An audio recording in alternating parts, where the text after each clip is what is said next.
कृष्णाय वासुदेवाय हरये परमात्मने प्रणतः क्लेशनाशाय गोविंदाय नमो नमः। हरे कृष्णा। जय महाकाल। अनंत ब्रह्म के अधिपति, काल के भी महाकाल, जिनकी जटा से बहती गंगा केवल जल नहीं चेतना की धारा है, ऐसे विश्वनाथ विश्वेश्वर सदाशिव को शत शत नमन। हे प्रिय भक्तों, 21वां अध्याय केवल कथा का अगला चरण नहीं, यह आत्मा की जागृति का द्वार है। जहां 20वें अध्याय में साधना परिपक्व हुई, वहीं 21वां अध्याय उस परिपक्वता को प्रकाश में बदल देता है। यहाँ भक्त समझता है शिव को ढूंढना नहीं पड़ता, स्वयं को हटाना पड़ता है। अहंकार का अंतिम आवरण जब गिरता है, तभी शिव का सत्य स्पष्ट दिखाई देता है। यह अध्याय सिखाता है भक्ति केवल भाव नहीं, एक स्थिर विश्वास है। प्रार्थना केवल शब्द नहीं, पूर्ण समर्पण है। आज की कथा आपको उस स्थिति तक ले जाएगी जहां प्रश्न शांत हो जाते हैं और केवल अनुभव शेष रह जाता है। अंत तक अवश्य जुड़े रहें, क्योंकि 21वां अध्याय भक्त को साधक से और साधक को साक्षी बना देता है।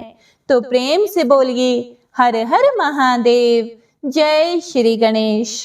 सनत कुमार जी बोले, हे महर्षि, जब युद्ध भूमि में देव सेना का प्रतिनिधित्व करने वाले सभी वीर साहसी घायल होकर पृथ्वी पर गिर पड़े, तब यह देखकर सभी शिवगण भयभीत होकर शिव की शरण में चले गए। जब भगवान शिव को युद्ध स्थल का सब समाचार मिल गया, तब वे स्वयं दैत्यराज जलंधर को सबक सिखाने के लिए युद्ध स्थल की ओर चल पड़े। अपने आराध्य भगवान शिव को युद्ध का नेतृत्व करते देखकर सभी शिवगण जो पहले डर कर भाग गए थे, वे पुनः लौट आए। शिवगणों ने पहले जैसे जोश के साथ युद्ध करना प्रारंभ कर दिया। भगवान शिव के रौद्र रूप को देखकर भयानक दैत्य भी भयभीत होने लगे और युद्ध छोड़कर वे भागने लगे। यह देखकर असुरों के स्वामी जलंधर को क्रोध आ गया। वह तीव्र गति से शिव जी की ओर दौड़ा। इस कार्य में शुंभ निशुंभ नामक सेनापतियों ने अपने स्वामी का साथ दिया। यह देखकर भगवान शिव ने प्रति उत्तर देते हुए जलंधर के बाणों को काट दिया। वे अपने धनुष से बाणों की वर्षा करने लगे। उन्होंने कई दैत्यों को फरसे से काट दिया। बलाहक और धमसर जैसे भयानक राक्षसों को पल भर में मार गिराया। शिव जी का वाहन बैल भी अपने सींगों के प्रहारों से सबको घायल करने लगा। यह देखकर जलंधर अपने सैनिकों को समझाने लगा कि वे डरे ना, वे युद्ध करते रहें। पर दैत्य सेना भगवान शिव से युद्ध करने को तैयार ही नहीं हो रही थी। क्रोधित जलंधर उन्हें ललकारने लगा। जलंधर ने अनेकों बाणों को एक साथ चलाकर उसमें भगवान शिव को बांधने का प्रयास किया, लेकिन वह सफल नहीं हो सका। भगवान शिव ने उसके सभी बाणों को काट दिया और उसके रथ की ध्वजा को भी नीचे गिरा दिया। असुर राज जलंधर के सभी बाणों को काटने के बाद भगवान शिव ने एक बाण मारकर जलंधर को घायल कर दिया और उसके धनुष को काट दिया। यह देखकर जलंधर ने युद्ध करने के लिए गदा उठा ली। तब भगवान शिव ने भी अपने बाण से उसकी गदा के 2 टुकड़े कर दिए। यह सब देखकर दैत्येंद्र जलंधर यह जान गया कि त्रिलोकीनाथ भगवान शिव उससे अधिक बलवान है और उन्हें युद्ध में पराजित कर पाना उसके लिए मुश्किल है। तब जलंधर ने जीतने के लिए गंधर्व माया उत्पन्न की। वहां उस युद्ध स्थल पर हजारों की संख्या में गंधर्व और अप्सराओं के गण उत्पन्न हो गए और वहां नृत्य करने लगे। वहां मधुर संगीत बजने लगा। यह सब देखकर सभी देव सेना के सैनिक मोहित हो गए और युद्ध को भूलकर वे भी नृत्य और गाना बजाना देखने में मगन हो गए। और इधर देवाधिदेव भगवान शिव भी गंधर्व माया से मोहित होकर नृत्य देखने लगे। जब दैत्यराज जलंधर ने देखा कि सभी देवताओं सहित देवाधिदेव भगवान शिव भी उस गंधर्व माया के द्वारा मोहित होकर अप्सराओं के नृत्य को देख रहे हैं, तब वह वहां से चुपके से भाग खड़ा हुआ। असुरराज जलंधर त्रिलोकीनाथ भगवान शिव का रूप धारण करके बैल पर बैठकर देवी पार्वती के पास कैलाश पर्वत पर पहुंचा। वहां कैलाश पर देवी पार्वती अपनी सखियों के साथ व्यस्त थी। जब उन्होंने अपने पति भगवान शिव को आता देखा, तब उन्होंने अपनी सखियों को वहां से भेज दिया और स्वयं भगवान शिव के पास आ गई। देवी पार्वती के अप्रतिम सौंदर्य को देखकर जलंधर का मन विचलित हो उठा और वह उन्हें अपलक निहारने लगा। जलंधर के इस प्रकार के व्यवहार को देखकर देवी पार्वती को यह समझते हुए देर नहीं लगी कि वह कोई बहरूपिया है जो भगवान शिव का रूप धारण करके उन्हें ठगने आया है। यह विचार मन में आते ही देवी पार्वती वहां से अंतर ध्यान हो गई। तब वे एक अन्य स्थान पर पहुंची और उन्होंने भगवान श्री हरि विष्णु का स्मरण करके उन्हें वहां बुलाया। भगवान श्री हरि विष्णु ने वहां पहुंचकर देवी पार्वती को नमस्कार किया और उनसे प्रश्न किया कि क्या आप जलंधर के इस कार्य को जानते हैं? देवी पार्वती के इस प्रश्न को सुनकर श्री विष्णु जी ने हाथ जोड़ दिए और बोले, हे माता, आपकी क्या आज्ञा है? मैं उस दुष्ट को किस प्रकार का दंड दूं? तब देवी ने कहा कि आप जो उचित समझे वह करें।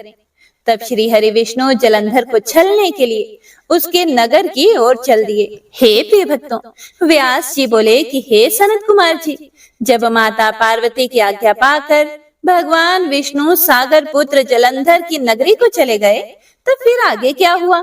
उन्होंने वहां जाकर क्या किया? व्यास जी का प्रश्न सुनकर सनत कुमार जी मुस्कुराए और बोले, हे महर्षि, दैत्यराज जलंधर की नगरी में पहुंचकर भगवान श्री हरि विष्णु सोच में पड़ गए कि वे क्या करें, परंतु अगले ही पल उन्हें समझ में आ गया कि जैसे को तैसा। उन्होंने सोचा कि जिस प्रकार जलंधर ने छद्म शिव रूप धारण करके देवी पार्वती को छलने की कोशिश की थी, वे भी वहां जाकर उसकी पत्नी वृंदा का पतिव्रत धर्म भंग करेंगे। वे जानते थे कि जलंधर अपनी पत्नी के पतिव्रत धर्म से ही अभी तक बचा हुआ है, इसीलिए उसका पतिव्रत धर्म नष्ट करना जरूरी है। मन में यह विचार आते ही वे नगर के राज उद्यान में जाकर ठहर गए और दूसरी ओर दैत्यराज जलंधर की पतिव्रता पत्नी वृंदा अपने कक्ष में सो रही थी। भगवान श्री हरि विष्णु की माया के फल स्वरूप उन्होंने रात्रि में एक सपना देखा। उसने देखा कि उसका पति निर्वस्त्र होकर सिर पर तेल लगाकर और गले में काले रंग के फूलों की माला पहनकर भैंसे पर बैठा है और उसके चारों ओर हिंसक जीव जंतु उसको घेरे खड़े हुए हैं। उस समय चारों ओर घोर अंधकार फैला हुआ था और वह दक्षिण दिशा की ओर बढ़ता जा रहा था। ऐसा सपना देखकर वह डर गई और उसकी आंख खुल गई। तभी उसने देखा कि सूर्य उदय हो रहा है, परंतु वह सूर्य अत्यंत कांतिहीन था और उसे सूर्य में एक छेद भी दिखाई दे रहा था।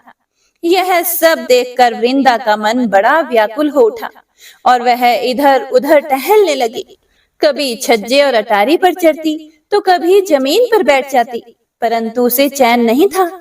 जब इस प्रकार वृंदा का मन शांत नहीं हुआ तो वह मन की शांति प्राप्त करने के लिए उद्यान की ओर चल दी, परंतु उस निर्जन उद्यान में उसके पीछे सिंह के समान दो भयंकर राक्षस पड़ गए। वृंदा उन्हें देखकर बड़ा डर गई और अपने प्राणों की रक्षा करने के लिए वहां से भागने लगी और भागते हुए उसे सामने से आते हुए एक तपस्वी दिखाई दिए। भयभीत वृंदा उन मुनि से अपने जीवन की रक्षा करने के लिए प्रार्थना करने लगी। उन तपस्वी ने अपने कमंडल से जल निकालकर उन राक्षसों को ललकारते हुए उन पर जल छिड़क दिया और जल छिड़कते ही दोनों राक्षस वहां से भाग खड़े हुए। तब वृंदा ने दोनों हाथ जोड़कर उन तपस्वी को प्रणाम किया तथा उनका धन्यवाद व्यक्त किया। उसके बाद उनको अत्यंत दिव्य और शक्तिशाली जानकर वृंदा ने उन मुनि से अपने पति दैत्यराज जलंधर के विषय में पूछा। मुनि ने उत्तर दिया कि हे देवी, तुम्हारा पति तो युद्ध में मारा गया है। ऐसा कहकर उन्होंने कुछ इशारा किया, जिसके फल स्वरूप दो वानर उनके सामने प्रकट हो गए और अगले ही पल उन तपस्वी का संकेत पाकर वे वानर आकाश मार्ग से उड़कर चले गए और कुछ समय के बाद दैत्यराज जलंधर का कटा हुआ सिर और उसके अन्य सामान को लेकर लौट आए। अपने पति जलंधर का कटा हुआ सिर देखकर वृंदा बेहोश होकर गिर पड़ी। कुछ समय के पश्चात होश में आने पर रोते हुए वृंदा उन मुनि से प्रार्थना करने लगी कि वे उसके पति को पुनः जीवित कर दें। यह कहकर वह बहुत जोर जोर से रोने लगी और बोली कि यदि आप मेरे पति को जीवन दान नहीं दे सकते तो मुझे भी मृत्यु दे दें। वृंदा के इस प्रकार के वचन सुनकर मुनि बोले, हे देवी, तुम्हारे पति का वध त्रिलोकीनाथ भगवान शिव के द्वारा हुआ है, इसीलिए उसको जीवित करना देवाधिदेव भगवान शिव का विरोध करना है, परंतु अपनी शरण में आए हुए मनुष्य की रक्षा करना मेरा भी धर्म है। इसीलिए मैं तुम्हारे पति को पुनः जीवित अवश्य करूंगा। यह कहकर उन्होंने अपने कमंडल से जल निकाला और मंत्र उच्चारण करते हुए जलंधर पर छिड़क दिया, जिसके फलस्वरूप वह जीवित हो गया। जलंधर को जीवन दान देकर वे तपस्वी वहां से अंतर ध्यान हो गए। वस्तुतः उस तपस्वी ने ही सूक्ष्म रूप से जलंधर की काया में प्रवेश कर लिया था। दरअसल तपस्वी का रूप धारण करने वाले वे मुनि और कोई नहीं, स्वयं श्री हरि विष्णु थे। अपने पति को अपने पास पाकर देवी वृंदा बहुत खुश हुई और तुरंत अपने पति के गले लग गई। उसने उन सब बातों को भयानक स्वप्न समझकर भुला दिया। फिर बहुत समय तक उस छद्म वेशधारी जलंधर के साथ वन में ही रमण करती रही। परंतु मायावी की माया भला कब तक छिप सकती थी। एक दिन वृंदा को ज्ञात हो गया कि उसके साथ विहार करने वाला पुरुष और कोई नहीं, स्वयं श्री हरि विष्णु है, जो कि उसके पति का रूप धारण करके उसे छल रहे हैं। हे प्रिय भक्तों, यह सारी सच्चाई जानकर देवी वृंदा बहुत दुखी हुई। तब वह श्री हरि विष्णु से बोली कि तुमने एक पराई स्त्री का उसका पति बनकर उपभोग किया है, तुम्हें धिक्कार है। मैं किस प्रकार अपने पति का सामना कर सकती हूँ। अब मुझे जीवित रहने का कोई अधिकार नहीं है, पर तुम्हें तुम्हारी करनी की सजा अवश्य ही मिलेगी। तुमने मुझे अबला जानकर मेरा इस्तेमाल किया है। मैं तुम्हें शाप देती हूँ कि जिन राक्षसों से तुमने मुझे डराकर मेरा विश्वास जीता था, वे ही राक्षस तुम्हारी पत्नी का भी हरण करेंगे और तुम उसके वियोग में हर तरफ भटकोगे। तब यही वानर तुम्हारी सहायता करेंगे। मेरा अगला जन्म तुलसी के रूप में होगा और मेरी संजीवनी शक्ति ही मेरी पवित्रता का प्रमाण होगी। भगवान श्री हरि विष्णु को इस प्रकार शाप देकर असुर श्रेष्ठ जलंधर की पत्नी वृंदा ने अग्नि में प्रवेश कर लिया और उसमें अपने प्राणों की आहुति दे दी। उस अग्नि में से एक तेज प्रकट हुआ, वह जाकर देवी पार्वती में समा गया।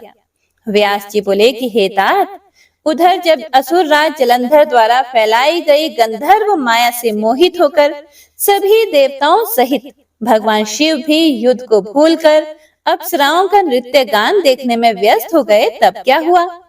उधर जब जलंधर को पहचान कर देवी पार्वती कैलाश पर्वत से अंतर्ध्यान हो गई, तब वहां क्या हुआ, भगवान शिव ने क्या किया। सनत कुमार जी बोले, हे महर्षि, जब जलंधर को अपने सामने भगवान शिव के रूप में देखकर देवी पार्वती ने यह जान लिया कि वह कोई बहरूपिया है, तो वे तुरंत वहां से अंतर्ध्यान हो गई। उनके अंतर्ध्यान होते ही सारी माया वहां से गायब हो गई। माया के गायब होते ही सभी देवता अपने अपने होश में आ गए। उधर देवाधिदेव भगवान शिव की चेतना भी वापस लौट आई और जलंधर की माया को जानकर उन्हें अत्यधिक क्रोध आ गया। तब जलंधर भी देवी पार्वती के अचानक वहां से गायब हो जाने के कारण तुरंत ही युद्ध भूमि में लौट आया। उसके बाद भगवान शिव और असुर राज जलंधर में बड़ा भयानक युद्ध होने लगा, परंतु त्रिलोकीनाथ भगवान शिव की वीरता और बल के सामने वह तुच्छ असुर कहाँ टिक पाता। यह बात जल्द ही उसे समझ आ गई कि सर्वेश्वर शिव को जीत पाना आसान नहीं है, बल्कि असंभव है। तब असुर राज जलंधर ने भगवान शिव को जीतने के लिए माया का सहारा लिया। उसने तुरंत अपनी माया द्वारा पार्वती को प्रकट किया और उन्हें अपने रथ पर बांध लिया। जलंधर के दो सेनापति शुंभ और निशुंभ अपने हाथों में भयानक अस्त्र लेकर देवी पार्वती को मारने के लिए उन पर झपट रहे थे। और देवी पार्वती रोते हुए अपनी सहायता के लिए अपने आराध्य भगवान शिव को पुकार रही थी। यह दृश्य देखकर भगवान शिव भी अत्यंत चिंतित हो गए। अपनी प्राण वल्लभा देवी पार्वती को इस प्रकार कष्ट में देखकर वे व्याकुल हो उठे। तब अपनी प्रिया पार्वती को दैत्येंद्र जलंधर से मुक्ति दिलाने के लिए उन्होंने बड़ा भयानक रूप धारण कर लिया। उनका वह रौद्र रूप देखकर राक्षसी सेना भयभीत होकर इधर उधर भागने लगी और छिपने का प्रयास करने लगी। उधर दैत्य सेना के प्रधान शुंभ और निशुंभ भी डर गए और युद्ध से बचने की कोशिश करने लगे। उनके भयभीत होते ही जलंधर की माया समाप्त हो गई। युद्ध भूमि में हाहाकार मच गया। सब इधर उधर दौड़ रहे थे। जब शुंभ निशुंभ भी अपने प्राणों की रक्षा करने के लिए भाग रहे थे, तब भगवान शिव ने उन्हें ललकारा, परंतु वे फिर भी युद्ध के लिए तत्पर ना हुए। भगवान शिव बोले, तुम तो देवी पार्वती को मारने बढ़ रहे थे, अब क्यों डरकर भाग रहे हो? आओ और मेरे साथ युद्ध करके अपनी वीरता का परिचय दो। भगवान शिव के वचनों का उन दोनों पर कोई भी प्रभाव नहीं पड़ा और वे भागते रहे। तब क्रोधवश भगवान शिव ने शुंभ निशुंभ को शाप देते हुए कहा, हे दुष्ट असुरों, युद्ध में कभी भी पीठ दिखाने वाले पर वार नहीं करना चाहिए, इसीलिए मैं तुम दोनों को छोड़ रहा हूँ। परंतु जिनको तुम मारने का प्रयत्न कर रहे थे, वे ही देवी पार्वती तुम दोनों का एक दिन वध करेंगी। भगवान शिव के इन वचनों को सुनकर क्रोध से भरा जलंधर उन पर झपटा। उसने भयानक बाण चलाकर पूरी पृथ्वी पर अंधकार कर दिया। इससे भगवान शिव का क्रोध अत्यधिक बढ़ गया और उन्होंने अपने चरणांगुष्ठ से बने हुए सुदर्शन चक्र को चला दिया। उस चक्र से तुरंत जलंधर के सिर को उसके धड़ से अलग कर दिया।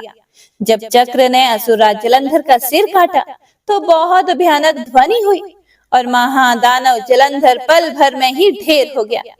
जिस प्रकार अंजन अर्थात काजल का विशाल पर्वत दो टुकड़ों में विभक्त हो गया था, उसी प्रकार जलंधर का शरीर भी दो टुकड़ों में बंट गया। सारे युद्ध भूमि में उसका रक्त फैल गया। भगवान शिव की आज्ञा से जलंधर का रक्त और मांस महारौरव में जाकर रक्त का कुंड बन गया। दैत्यराज जलंधर के शरीर से निकला अद्भुत तेज उस समय भगवान शिव के शरीर में प्रवेश कर गया। जलंधर का वध होते ही चारों ओर हर्ष की लहर दौड़ गई। सभी देवता ऋषि मुनि बड़े प्रसन्न हुए। अप्सराएं और गंधर्व मंगल गान करने लगे। सारी दिशाओं में भगवान शिव पर फूलों की वर्षा होने लगी। सनत कुमार जी बोले, हे महर्षि, इस प्रकार दैत्यराज जलंधर का देवादिदेव भगवान शिव के हाथों से वध देखकर सब ओर प्रसन्नता छा गई। सभी देवताओं सहित ब्रह्मा जी और श्री हरि विष्णु भी हर्षित हुए। तब वे करुणा निधान भगवान शिव को धन्यवाद देने लगे और उनकी स्तुति करने लगे और बोले, हे करुणा निधान, हे भगवान, आप ही परम ब्रह्म परमेश्वर हैं। हे प्रभु, हम सब देवता आपके दास हैं और आपकी आज्ञा की पूर्ति करने हेतु कार्य करते हैं। हे देवेश, आप हम पर प्रसन्न हो। प्रभु, जब भी देवताओं पर कोई विपत्ति पड़ी है, आपने हमारी सहायता की है और हमें अनेक दैत्यों के अत्याचारों से मुक्ति दिलाई है। हम सदा ही आपके चरणों की वंदना करते हैं और आपके अनोखे दिव्य स्वरूप का ही स्मरण करते हैं। आपके ही कारण हमारा भी अस्तित्व है। आपके बिना हम कुछ भी नहीं है। आप भक्त वत्सल हैं और सदा ही अपने भक्तों का हित करते हैं। इस प्रकार भगवान शिव की वंदना करके सभी देवता मौन हो गए और हाथ जोड़कर खड़े हो गए। तब भगवान शिव बोले, हे देवताओं, मैं तुम्हारी आराधना से बड़ा प्रसन्न हूँ। मैं तुम्हें वरदान देता हूँ कि मैं हमेशा तुम्हारे अभीष्ट कार्यों की सिद्धि करूंगा। तुम्हारे दुखों को मैं सदा दूर करूंगा। इसके अतिरिक्त तुम और कुछ भी चाहो तो मुझसे मांग सकते हो। परंतु उन्होंने उनकी कृपा दृष्टि बनाए रखने के अतिरिक्त उनसे कुछ नहीं मांगा। तब उन देवताओं को आवश्यकता पड़ने पर उनकी मदद करने का आश्वासन देकर देवादिदेव भगवान शिव वहां से अंतर ध्यान हो गए। हे प्रिय भक्तों, इस प्रकार जब त्रिलोकीनाथ भक्तवत्सल भगवान शिव ने देवताओं को उनकी सहायता का आश्वासन दिया, तो सभी देवता हर्ष से फूले नहीं समाये और भगवान शिव की महिमा का गुणगान और जय जयकार करते हुए प्रसन्नता पूर्वक अपने अपने धाम को वापस लौट आए। व्यास जी बोले, हे ब्रह्मपुत्र सनत कुमार जी, जब भगवान श्री हरि विष्णु की माया से मोहित होकर जलंधर पत्नी वृंदा छद्म भेषधारी किए विष्णु भगवान को अपना पति मानकर उनके साथ रमण करने लगी, तब श्री हरि की भी उनसे प्रीति जुड़ गई। सच्चाई जान लेने के बाद कि जलंधर के रूप में भगवान श्री हरि ने उनके साथ छल किया है, उसने अग्नि में जलकर अपने प्राणों की आहुति दे दी। तो फिर आगे क्या हुआ? भगवान विष्णु कहाँ गए और उन्होंने क्या किया? तुलसी के रूप में वृंदा का जन्म कैसे और कब हुआ? कृपया वह कथा भी मुझे सुनाइए। सनत कुमार जी बोले, हे महर्षि, मैं आपके सभी प्रश्नों का उत्तर देता हूँ। मेरी कथा सुनिए, आपकी सभी जिज्ञासाएं दूर हो जाएंगी। जब वृंदा ने विष्णु जी द्वारा ठगे जाने पर अपने शरीर का त्याग कर दिया तो भगवान विष्णु को बहुत दुख हुआ और वे वृंदा की चिता की राख को अपने शरीर पर लपेटकर इधर उधर मारे मारे फिरने लगे। और इधर जब देवताओं को भगवान श्री हरि विष्णु की इस हालत के बारे में पता चला तो वे सब बड़े चिंतित हुए। उन्हें समझ में नहीं आ रहा था कि वे क्या करें। जगत के पालन करता भगवान विष्णु को इस तरह दर दर भटकना शोभा नहीं देता। जब देवताओं को इस समस्या का कोई हल नहीं सूझा तब वे देवाधिदेव भगवान शिव की शरण में गए। ब्रह्मा जी को साथ लेकर देवराज इंद्र देवताओं सहित कैलाश पर्वत पर पहुंचे। वहां उन्होंने त्रिलोकीनाथ भगवान शिव को हाथ जोड़कर प्रणाम किया और उनकी स्तुति करने लगे।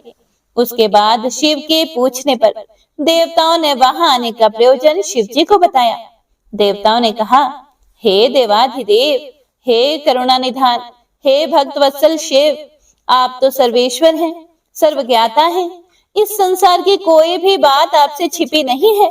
हे भगवान, भगवान श्री हरि विष्णु ने दैत्यराज जलंधर की पत्नी वृंदा को जलंधर का रूप लेकर ठगा, परंतु उसके साथ साथ रहते श्री हरि विष्णु की उनमें प्रीति हो गई और अब वे उनका वियोग सह नहीं पा रहे हैं। वे अपने शरीर पर वृंदा की चिता की आग लपेटकर जोगी बनकर इधर उधर घूम रहे हैं। हे प्रभु, आप उन्हें समझाइए कि वे ऐसा ना करें। हे भगवान, यह जगत आपके अधीन है और आपको ही इस समय उनकी मदद करनी है ताकि वे पहले की भांति होकर अपने कार्यों को पूरा करें। देवताओं की इस प्रकार की प्रार्थना सुनकर भगवान शिव बोले, हे ब्रह्मा जी, हे देवराज इंद्र और अन्य देवताओं, यह सारा जगत माया के अधीन है, परंतु इस जगत की जननी मूल प्रकृति परम मनोहर महादेवी पार्वती इस माया के वशीभूत नहीं है। उन पर इस माया जाल का कोई असर नहीं पड़ता। इसीलिए आप भगवान श्री हरि विष्णु के इस मोह माया के जाल को दूर करने के लिए आदि देवी प्रकृति की आधारभूत देवी पार्वती की शरण में जाइए। यदि आपके द्वारा वे प्रसन्न हो गई तो आपकी हर एक समस्या का समाधान हो जाएगा और वे आपके कार्यों को पूर्ण करेंगी। देवाधिदेव महादेव भगवान शिव के इन वचनों को सुनकर सभी देवताओं को अत्यंत प्रसन्नता हुई और वे भगवान शिव से आज्ञा लेकर मूल प्रकृति की शरण में चले गए। इस प्रकार जब देवता प्रकृति देवी की शरण में जा रहे थे उस समय वहां एक आकाशवाणी हुई, हे देवताओं, मैं ही तीन प्रकार से तीनों प्रकार के गुणों से अलग होकर निवास करती हूँ। मैं सत्य गुण में गौरा बनकर, रजोगुण में लक्ष्मी और तमोगुण में ज्योति बनकर इस जगत को आलोकित करती हूँ। इसीलिए आप अपनी इच्छा पूर्ति हेतु देवी जगदम्बा की शरण में जाओ, वे अवश्य ही तुम्हारी मनोकामना पूर्ण करेंगी। यह आकाशवाणी सुनते ही सभी देवता गौरी, लक्ष्मी और सरस्वती को हाथ जोड़कर प्रणाम करने लगे और मन में उनका वंदन और स्तुति करने लगे। इस प्रकार जब देवताओं ने शुद्ध हृदय से तीनों देवियों का स्मरण किया तब वे तीनों देवियां वहां प्रकट हो गई। देवियों को साक्षात अपने सामने पाकर देवता बड़े हर्षित हुए और गौरी, लक्ष्मी और सरस्वती की वंदना और पूजन अर्चन करने लगे। तब तीनों देवियों ने मुस्कुरा कर कहा, हे देवताओं, हम तीनों देवियां तुम्हारी स्तुति से बड़े प्रसन्न हैं। तुम जो कुछ चाहते हो हमें बताओ, हम तुम्हारी मनोकामना अवश्य ही पूर्ण करेंगी। देवियों के इस कथन को सुनकर देवताओं का प्रतिनिधित्व करते हुए देवराज इंद्र ने भगवान श्री हरि विष्णु के बारे में सब कुछ गौरी, लक्ष्मी और सरस्वती देवी को बता दिया। तब उन्होंने कुछ बीज देवताओं को दिए और कहा कि ये बीज ले जाकर तुम देवी वृंदा की चिता की राख में बो दो। ऐसा करने से तुम्हारे अभीष्ट कार्यों की सिद्धि होगी। उन बीजों को लेकर देवताओं ने तीनों देवियों का धन्यवाद व्यक्त किया। तब देवियां वहां से अंतर ध्यान हो गई। उसके बाद ब्रह्मा जी सहित सभी देवता उस स्थान पर पहुंचे जहां देवी वृंदा ने अपने प्राणों की आहुति अग्नि में दी थी। वहां पहुंचकर उन्होंने देवी द्वारा दिए गए उन बीजों को वृंदा की चिता की राख में डाल दिया। तब उन बीजों में से कुछ दिन के बाद धात्री, मालती और तुलसी नामक वनस्पतियां पैदा हुई। देवी सरस्वती द्वारा दिए गए बीजों से धात्री, देवी महालक्ष्मी के बीजों से मालती और देवी गौरी के बीजों से तुलसी का आविर्भाव हुआ। जैसे ही धात्री, मालती और तुलसी नामक ये स्त्री रूपी वनस्पतियां उत्पन्न हुई और भगवान श्री हरि विष्णु ने उन्हें देखा तो उन पर से माया का पर्दा हट गया और वे पहले की भांति हो गए।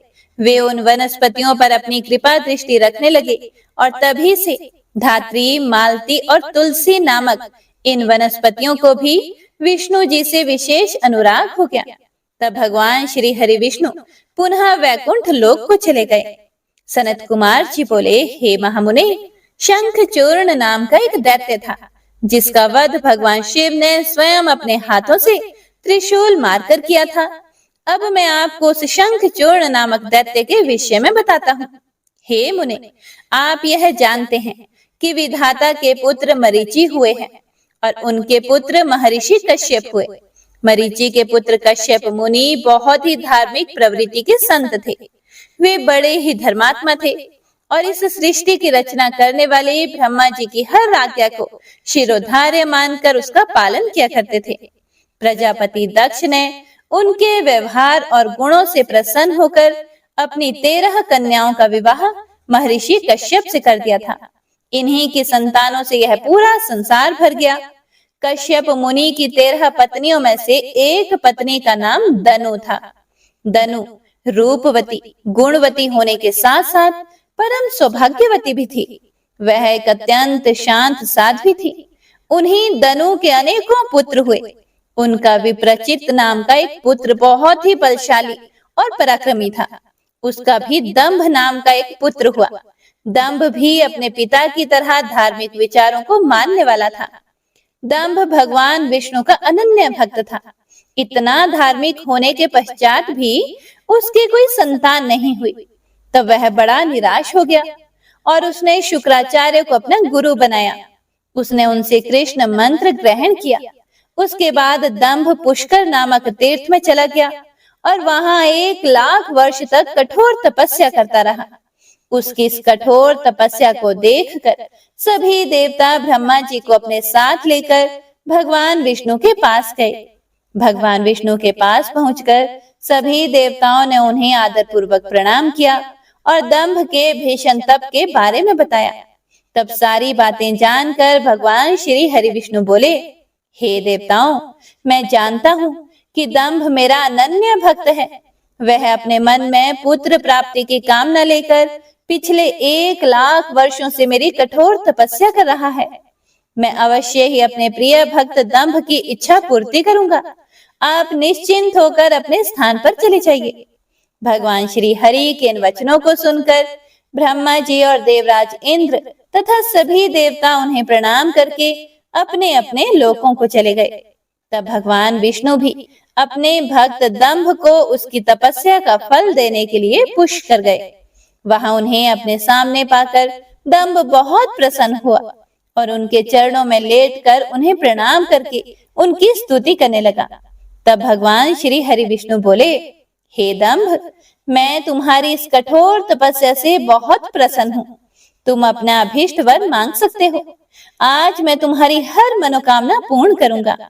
भगवान विष्णु के ये वचन सुनकर दंभ हाथ जोड़कर बोला, हे देव, यदि आप मुझ पर प्रसन्न हैं, तो मुझे अपने जैसा वीर और पराक्रमी पुत्र प्रदान कीजिए। तब भगवान श्री हरि विष्णु तथास्तु कहकर वहां से अंतर्ध्यान हो गए। इसके बाद दंभ भी प्रसन्नता पूर्वक अपने घर लौट आया और कुछ समय के बाद दंभ की पत्नी गर्भवती हुई। तब दंभ के घर में एक अलौकिक तेज विद्यमान था। समय आने पर दंभ की पत्नी के गर्भ से एक पुत्र का जन्म हुआ। मुनियों ने उसका नामकरण संस्कार करके उसका नाम शंखचूड़ रखा। हे प्रिय भक्तों, सनत कुमार जी आगे बोले कि हे महर्षि, भगवान श्री हरि विष्णु के वरदान के फलस्वरूप दंभ को एक वीर पराक्रमी पुत्र की प्राप्ति हुई, जिसका नाम शंखचूड़ रखा गया। शंखचूड़ भी धार्मिक था। अपने परम पूज्य गुरु के अमृत वचनों का शंखचूड़ के मन पर गहरा प्रभाव पड़ा और वह पुष्कर नामक तीर्थ में जाकर एकाग्र मन से तपस्या करने लगा।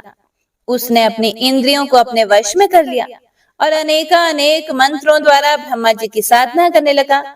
उसकी भक्ति भाव से की गई आराधना से शीघ्र ही ब्रह्मा जी प्रसन्न हो गए। एक दिन जब शंखचूड़ प्रतिदिन की भांति तपस्या में मग्न था, ब्रह्मा जी उसके सामने प्रकट हो गए।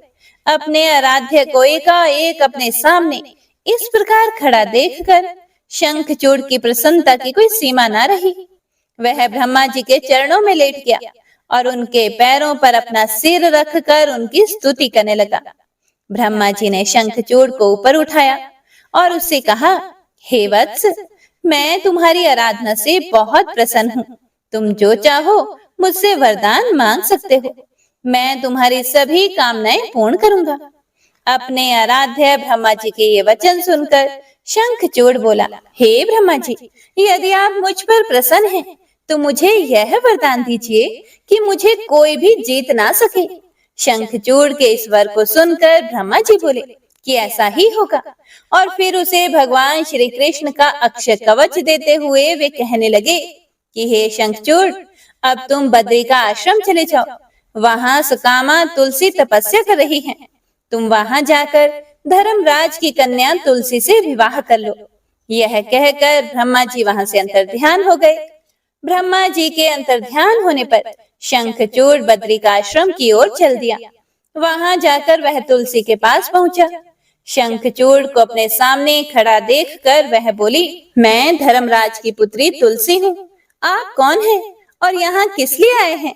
कृपया आप यहाँ से चले जाएं।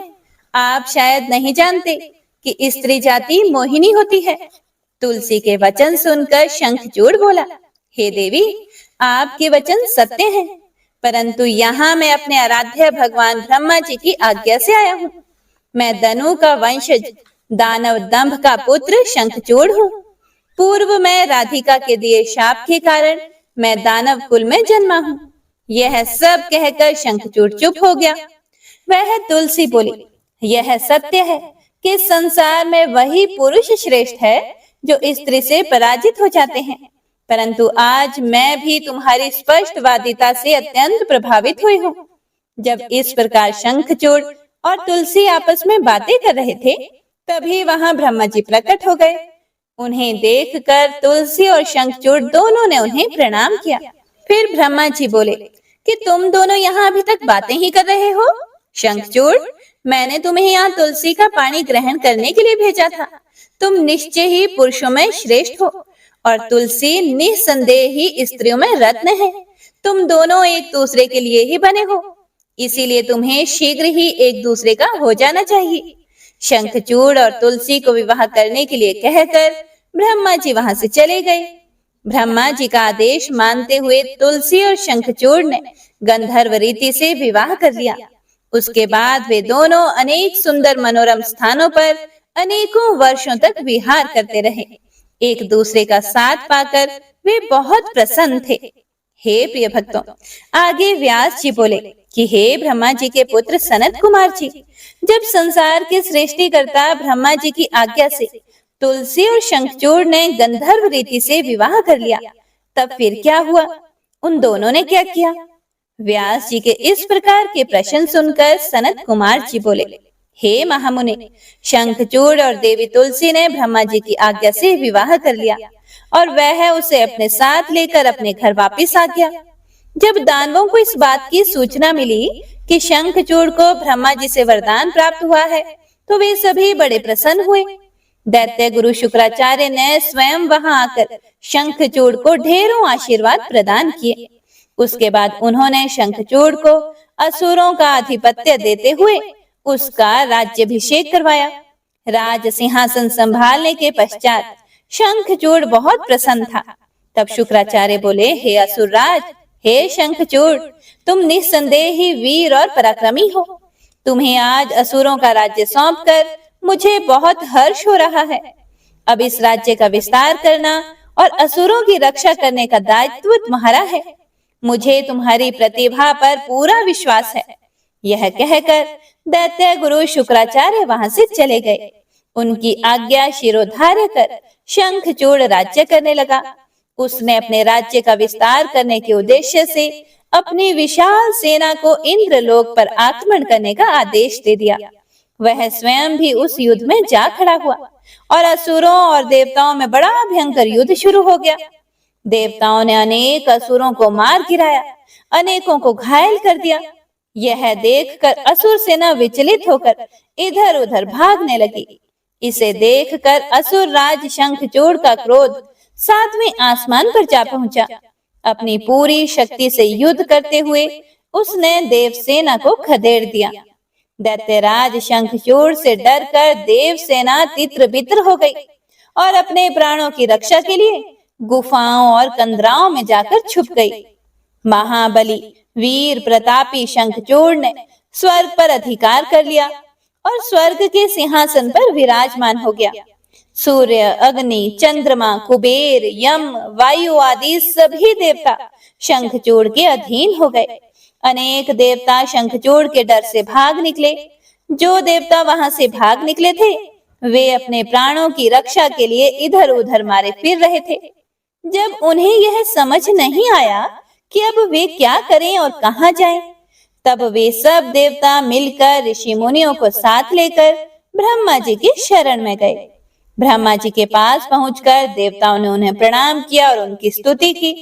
उसके बाद उन्होंने शंखचूड़ के आक्रमण और स्वर्ग पर उसके आधिपत्य के बारे में सब कुछ ब्रह्मा जी को बता दिया। ब्रह्मा जी ने आश्वासन देते हुए कहा कि इस विषय में भगवान विष्णु ही हमें कोई सही मार्ग बता सकते हैं, इसीलिए हम सभी को उनके पास चलना चाहिए। ऐसा कहकर वे सब श्री हरि से मिलने के लिए वैकुंठ लोक को चल दिए। वैकुंठ लोक पहुंचकर देवराज इंद्र और ब्रह्मा जी सहित सभी देवताओं ने लक्ष्मीपति विष्णु जी की स्तुति की और उन्हें सारी बातों से अवगत कराया।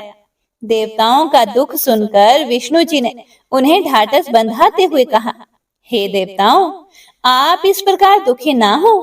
मैं शंखचूड़ के बारे में सभी कुछ जानता हूँ। पहले वह मेरा अनन्य भक्त था। इस बारे में हमें देवादिदेव महादेव जी से विचार विमर्श करना चाहिए, क्योंकि वे ही इस समस्या का सही समाधान बता सकते हैं। यह कहकर वे ब्रह्मा जी और अन्य देवताओं को अपने साथ लेकर शिवलोक की ओर चल दिए। हे प्रिय भक्तों, सनत कुमार जी बोले कि हे व्यास जी, इस प्रकार ब्रह्मा जी और अन्य देवताओं को अपने साथ लेकर विष्णु जी भगवान शिव से मिलने के लिए शिवलोक पहुंचे। वहां शिवलोक में भगवान शिव के सभी गण उन्हें घेर कर खड़े हुए थे। भगवान शिव अपनी प्रिय देवी पार्वती के साथ सिंहासन पर बैठे थे। भगवान शिव ने अपने शरीर पर भस्म धारण की हुई थी। उनके गले में रुद्राक्ष की माला थी। त्रिनेत्रधारी भगवान शिव शंकर देवी पार्वती के साथ बैठे वहां अद्भुत शोभा पा रहे थे। उनका वह अद्भुत और दिव्य रूप देखकर भगवान विष्णु, ब्रह्मा जी, देवराज इंद्र सहित अन्य सभी देवताओं को बड़ी प्रसन्नता हुई। उन्होंने देवाधिदेव कृपा निधान भगवान शिव को हाथ जोड़कर प्रणाम किया और भक्ति पूर्वक उनकी स्तुति की और बोले, हे करुणा निधान, हे भगवान, हम इस समय बड़े दुखी होकर अपने प्राणों की रक्षा के लिए आपकी शरण में आए हैं। दानवराज दंभ के पुत्र शंखचूड़ ने बलपूर्वक हमारे राज्य पर अपना अधिकार कर लिया है। उसने अनेक देवताओं को अपना बंदी बना लिया है और देव सेना को घायल करके कईयों को तो मौत के घाट उतार दिया है। किसी तरह हम अपनी जान बचाकर वहां से भाग निकले हैं। हे भगवान, आप अपने भक्तों के रक्षक हैं। हम आपकी शरण में आए हैं। आप हम दुखियों के दुखों को दूर कीजिए। उस शंखचूड़ नामक दैत्य ने हमारा जीना मुश्किल कर दिया है। आप उसको दंड देकर हमें मुक्त कराइए और हमारा उद्धार कीजिए। यह कहकर सब देवता चुप होकर हाथ जोड़कर खड़े हो गए।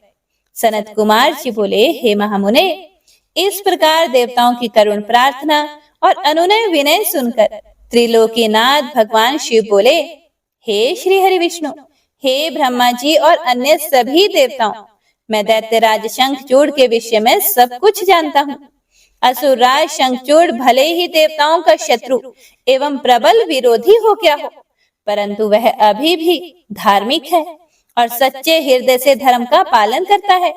परंतु फिर भी तुम लोग मेरे पास मेरी शरण में आए हो और शरणागत की रक्षा करना सभी का कर्तव्य है। इसीलिए मैं तुम्हारी रक्षा करने का वचन देता हूँ। तुम अपनी व्यर्थ की चिंताएं त्याग दो और प्रसन्न होकर अपने अपने स्थान पर लौट जाओ। मैं निश्चय ही शंखचूड़ का संहार करके उसके द्वारा दिए गए कष्टों से तुम्हें मुक्ति दिलाकर तुम्हारा स्वर्ग का राज्य तुम्हें वापस दिलाऊंगा। भगवान शिव जब इस प्रकार से देवताओं को शंखचूड़ के वध का आश्वासन दे ही रहे थे, तभी उनसे मिलने के लिए राधा के साथ श्री कृष्ण वहां पधारे। भगवान शिव को प्रणाम करके वे प्रभु की आज्ञा से उनके पास ही बैठ गए। श्री कृष्ण और राधा ने महादेव जी की मन में बड़ी स्तुति की। जब भगवान शिव ने उनसे उनके आने का कारण पूछा, तब श्री कृष्ण भगवान बोले, हे कृपा निधान, आप तो सब कुछ जानते हैं। आप ही इस जगत में सनाथ हैं। आप तो जानते ही हैं कि मैं और मेरी पत्नी दोनों ही शाप भोग रहे हैं। मेरा पार्षद सुदामा भी शाप के कारण दानव की योनि में अपना जीवन जी रहा है। आप भक्त वत्सल हैं। हे प्रभु, हम आपकी शरण में आए हैं। हम पर अपनी कृपा दृष्टि कीजिए और हमें हमारे दुखों से मुक्ति दिलाइए। हे भगवान, अब हमें इस शाप से मुक्ति दिलाएं। भगवान श्री कृष्ण की इस प्रार्थना को सुनकर देवाधिदेव भगवान शिव बोले, हे कृष्ण, आपको डरने की कोई आवश्यकता नहीं है। निश्चय ही आपका कल्याण होगा। आप शाप के अनुसार 12 कल्प तक इस शाप को भोगने के पश्चात ही राधा सहित अपने निवास वैकुंठ लोक को प्राप्त होंगे। आपका सुदामा नामक पार्षद इस समय दानव योनि में शंखचूड़ के रूप में सभी को दुख दे रहा है। इस समय वह देवताओं का प्रबल विरोधी और शत्रु है। देवताओं को उसने बहुत कष्ट दिया है। उनका राज्य छीनकर उन्हें बंदी बना लिया है। तब भगवान शिव बोले कि मैं आपके दुखों और कष्टों को समझता हूँ। अब आपको चिंता करने की कोई भी आवश्यकता नहीं है, इसीलिए सब कुछ भुला दो। तब उन्होंने ब्रह्मा जी और श्री हरि विष्णु को आदेश दिया कि वे वहां से जाकर अन्य देवताओं को समझाएं कि वे निश्चिंत हो जाएं। मैं उनकी इच्छा अवश्य ही पूर्ण करूंगा और उन्हें शंखचूड़ के भय से मुक्त कराऊंगा। भगवान शिव के ये अमृत वचन सुनकर श्री कृष्ण, राधा, ब्रह्मा जी सहित श्री हरि विष्णु को बहुत संतोष हुआ। तब वे उन्हें हाथ जोड़कर प्रणाम करने लगे। उसके बाद भगवान शिव से आज्ञा लेकर सभी प्रसन्नता पूर्वक अपने अपने स्थान को वापस चले गए। श्री शिवाय नमस्तुभ्यम। हे प्रिय भक्तों, तो आज की यह कथा यहीं पर समाप्त होती है। इससे आगे का वर्णन आप सभी भक्तजन अगले अध्याय में जरूर सुनिएगा। तो आइए अब सुनते हैं शिव चालीसा। जय गणेश गिरिजा सुवन, मंगल मूल सुजान, कहत अयोध्या दास तुम, देहु अभय वरदान। जय गिरिजापति दीन दयाला, सदा करत संतन प्रतिपाला। भाल चंद्रमा सोहत नीके, कानन कुंडल नागफनी के। अंग गौर शीर गंग बहाए, मुंड माल तन चार लगाए। वस्त्र खाल बागंबर सोहे, छवि को देखी नागमन मोहे। मैना मातु की हवे दुलारी, बाम अंग सोहत छवि न्यारी। कर त्रिशूल सोहत छवि भारी, करत सदा शत्रुन क्षयकारी। नंदी गणेश सोहे तह जैसे, सागर मध्य कमल है जैसे। कार्तिक श्याम और गणराव, या छवि को कही जात न खाओ। देवन जब ही जाए पुकारा, तभी दुख प्रभु आप निवारा। किया उपद्रव तारक भारी, देवन सब मिली तुम ही जुहारी। तुरत षडानन आप पठायो, लव निमेष महामारी गिरायो। आप जलंधर असुर सहारा, सुयश तुम्हार विदित संसारा। त्रिपुरासुर सन युद्ध मचाई, सबही कृपा कर लीन बचाई। किया तप ही भागीरथ भारी, पूरब प्रतिज्ञा तासु पुरारी। दानिन मह तुम सम कोई नाही, सेवक स्तुति करत सदाही। वेद नाम महिमा तब गाई, अकथ अनादि भेद नहीं पाई। प्रकटी उधती मंथन में ज्वाला, जरत सुरासुर भय विहाला। किन्हीं दया तह करी सहाय, नीलकंठ तब नाम कहाई। पूजन रामचंद्र जब किन्हा, जीत के लंका विभीषण दिन्हा। सहस कमल में हो रहे धारी, किन्ह परीक्षा तभी पुरारी। एक कमल प्रभु राखे जोई, कमल नयन पूजन चह सोई। कठिन भक्ति देखी प्रभु शंकर, भय प्रसन्न दिए इच्छित वर। जय जय जय अनंत अविनाशी, करत कृपा सबके घटवासी। दुष्ट सकल नित मोहि सतावे, भ्रमत रहूं मोहि चैन न आवे। त्राहि त्राहि मैं नाथ पुकारो, यही अवसर मोहि आन उबारो। लई त्रिशूल शत्रुन को मारो, संकट से मोहि आन उबारो। मात पिता भ्राता सब होई, संकट में पूछत नहीं कोई। स्वामी एक है आस तुम्हारी, आए हरहु मम संकट भारी। धन निर्धन को देत सदाही, जो कोई जांचे सो फल पाही। अस्तुति के ही विधि करें तुम्हारी, क्षमो नाथ अब चूक हमारी। शंकर हो संकट के नाशन, मंगल कारण विघ्न विनाशन। योगी यति मुनि ध्यान लगावे, शारद नारद शीश नवावे। नमो नमो जय नमः शिवाय, सुर ब्रह्मादिक पार न पाए।